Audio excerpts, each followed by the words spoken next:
Good afternoon, everybody. Good afternoon, everybody. Welcome to this week's baking masterclass at Heathcliff House. There's just a quick view of everything going on. And Chief Alchemist Juliette, good afternoon, darling. Good afternoon. What are we doing this week? So, we are doing shortbread this week. Shortbread. This is something I make fairly often.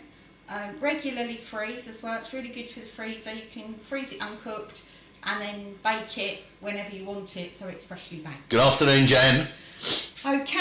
Yes, and this, right, so the shortbread, sorry, darling, just to interject, before she gets into full flight, yes, the shortbread is what goes in our premium rooms for our guests, or one of the things that goes as a little added extra in, good afternoon, Sarah, in our guest premium rooms, so that they can enjoy a little bit of shortbread, bit of Juliette's homemade shortbread with a nice cup of tea or coffee when they're relaxing in an armchair in their room in the afternoon.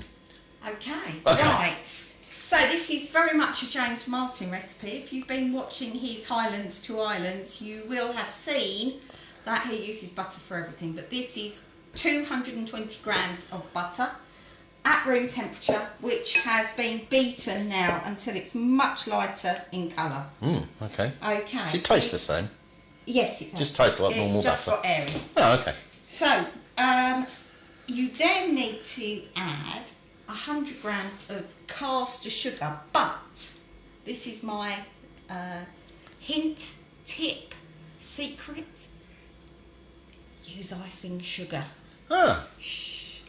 Use icing sugar, it makes it silky smooth. But because icing sugar is known for going into little lumps, you will need to sift it. So you sift that in. Beautiful work, beautiful work. Like that.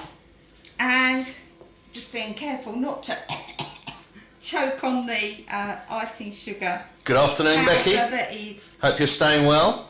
it is fluffing up. So then you need to beat those two together. So I'm just being a little bit gentle because. And just while Juliette does that, apologies for interrupting. If, as sometimes happens, depending on your settings on Facebook, if you do post a comment and we don't see it while we're live, it's because you've got some kind of privacy setting going on. And all the ones that we've got, so Jan, seen you, Becky, seen yours, and Sarah, we know that you're watching.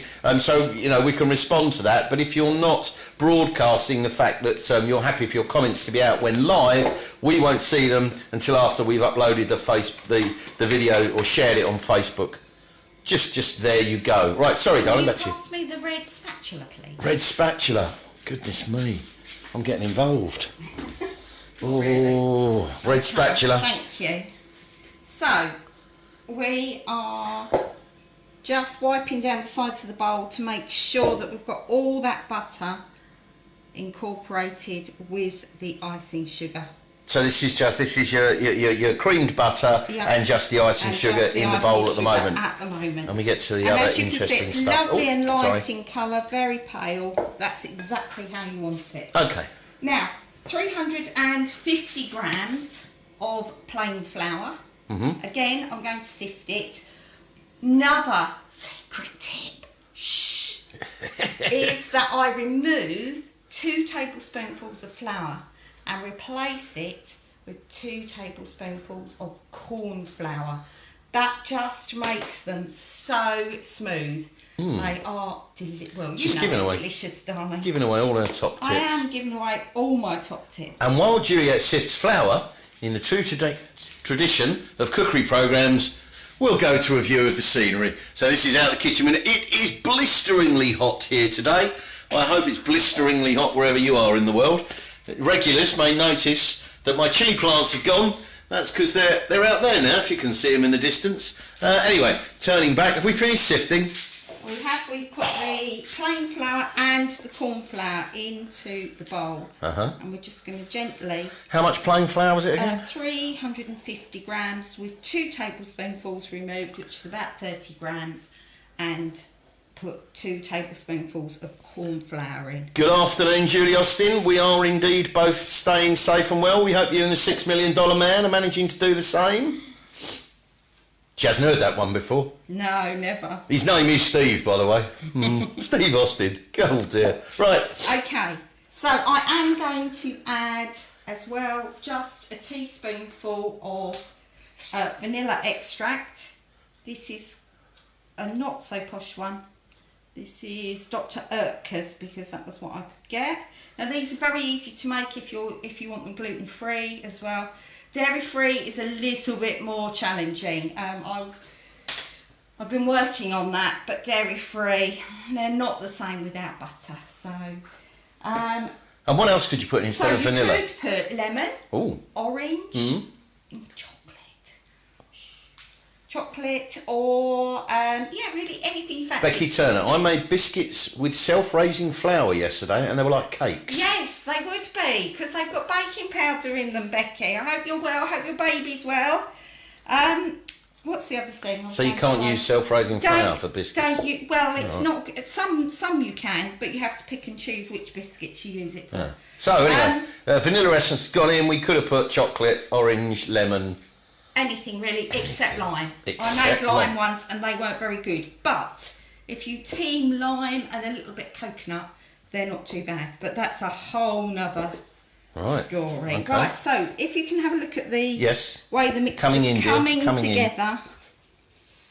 So before it comes completely together, because you're not going to add any liquid to this apart from the vanilla extract, as you work it, the butter will take up the flour and the sugar, but I like to add hundreds and thousands, and it makes them all rainbowy. And if you've eaten them, which I think Julie you have, you will know that it's just nice. They taste nice. It's just nice. It's just nice, and it's, you know, we could be doing it for you could make it for your NHS friends as well, and follow the rainbow. So I'm just gonna. That was 3 tablespoonfuls there.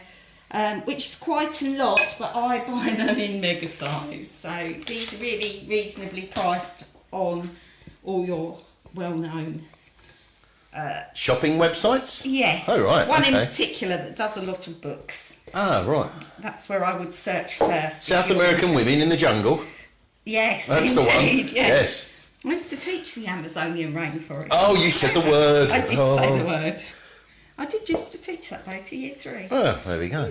Right, so. Okay. Is there more stirring for a while? We're just going to come. Let me get it together and come back to me in a moment. There we go. So again, that's what it's like outside here. It's going to be a beautiful weekend. So tomorrow we will be live again. We are planning a barbecue again tomorrow. So we've got some new stuff going on the grill. All from Prentice Butchers this time. All from Prentice Butchers. So we'll give you the lowdown on that. And then we are making on Sunday a very, very naughty dinner indeed. What are we making? We're making cheeseburger chili nachos, which we did make on video before. So we did, if you didn't see it, goodness me. Either go back to YouTube and have a look, or our Facebook page. Is it on our Facebook page? Yeah, they're all on our Facebook page. But yeah, it's not for the faint-hearted. But we're doing that as well. So barbecue tomorrow afternoon, early evening, with a glass of Pimm's probably. Be rude not to. Not big enough. Your hands aren't big enough. Oh dear. Well, it's coming together. It is. It is. Right, we're nearly there. Right, we are. Okay, so then we take an 8-inch tin. Now I would usually use bee wraps inside of this, but because we're at home, we've run out of bee wraps and I can't get any more at the moment. So if you know a good place to get bee wraps, let me know. So it's good old cling film. We are using up our cling film that we've not been using. So I've lined it both ways. This is an 8-inch tin. 8 by 8. 8 by 8. We then take our mixture and just make sure we've got all the bits. Oh yeah, don't waste any. No. Well, you usually like to eat the bowl, so. Don't listen to her, people. And then you just literally squash it down until you've got an even layer. Just use the palm of your hand. Try not to handle it too much. Like all doughs, it prefers to be handled as little, well, apart from bread, but it prefers to be handled as little as possible. So I'm just trying to get it in there.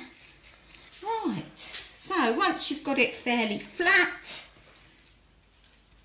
it can go in the refrigerator. I'm going to put mine in the refrigerator. I always put it in the refrigerator because I don't ever cook this whole amount at once. So I will be cutting it into 64 pieces, just like a chessboard. 64. Well, once it's refrigerated? Once it's refrigerated, right. We cut it. Yep, into portion size. 8 that way, and then I will cook just as many as I'm going to need. So it's great to have it cut into squares. If you spread them out on a baking tray and freeze them, you can then put them in a bag because they won't stick together. If you try and put them all in a bag to start with, they'll stick together. Okay. Or just wrap them in portions, 8s or whatever you think you're going to eat. Okay, so this is going in the refrigerator. Just make sure it is flat. For how long? At least 20 minutes. Probably an hour. And then in the oven? And then in the oven, gas mark 2. That's low. Yes, it is. 300 degrees Fahrenheit, 150 degrees centigrade for 30 minutes because they're going to dry out. So you want your biscuit to be crisp. Obviously, shortbreads are best when they're crisp. So you put it in a cooler oven for 30 minutes. You wouldn't believe my wife used to be a teacher, would you? Every day's a school day in this house. Right, so in the fridge. In the fridge. In the fridge we go. In the fridge now. So, in the fridge, 30 minutes or 40 minutes. I'm going to put a timer on. Oh, look, timer on. Nigel doesn't think I ever use the timer.